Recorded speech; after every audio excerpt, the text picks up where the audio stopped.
अहम मुद्दों पर। नमस्कार, आप देख रहे हैं भारतीय सहारा, जन जन की बुलंद आवाज। मैं हूं एस पांडे।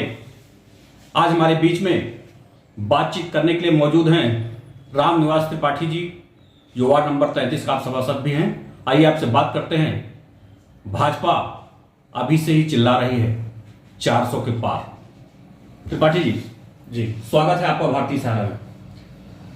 अभी से ही भाजपा, मोदी सरकार, मोदी आपकी भाजपा सरकार अभी से ही चिल्ला रही है 400 के पार, जो लोकसभा चुनाव का बिगुल बजा हुआ है। क्या कहना है आपका?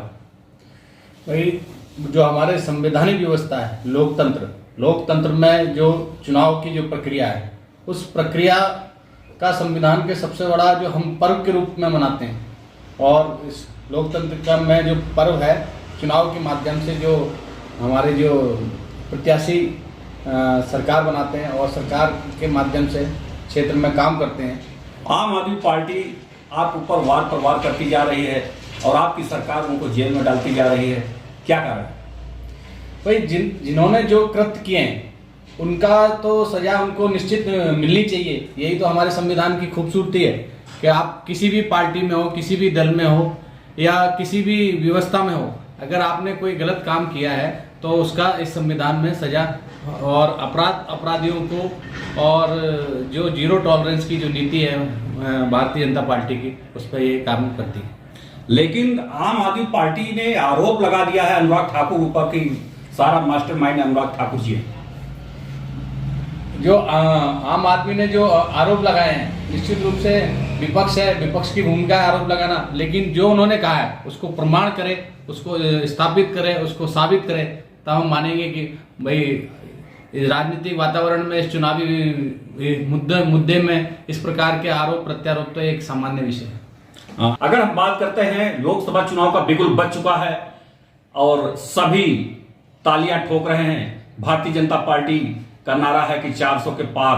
आम आदमी पार्टी देख रहे हैं किस तरीके से भारतीय जनता पार्टी के ऊपर आरोप लगा रहे हैं, और दिल्ली के मुख्यमंत्री की अगर हम बात करते हैं तो जेल से सरकार चला रहे हैं। देखिए, लोकतंत्र की पूंजी ही नैतिकता है, पक्ष और विपक्ष है।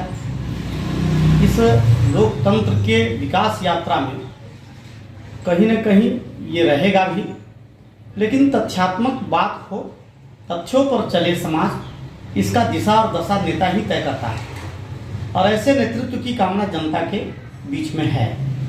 इसी नेतृत्व के आधार पर केजरीवाल जी को जनता ने मौका भी दिया था। उन्होंने बाकी से हटके जैसा लोकतंत्र को चाहिए वैसा उन्होंने वादा करके सत्ता में आया। जनता ने भी उन्हें महानायक, जो दिल्ली के इतिहास में शायद इससे पहले कोई विजय नहीं हुई थी, ऐसा विजय दिया। लेकिन परिकल्पना जनता की कहीं न कहीं छली गई, और जो बात कहे उसका स्वयं अपने व्यवहारों से खंडित करने का काम किए हैं।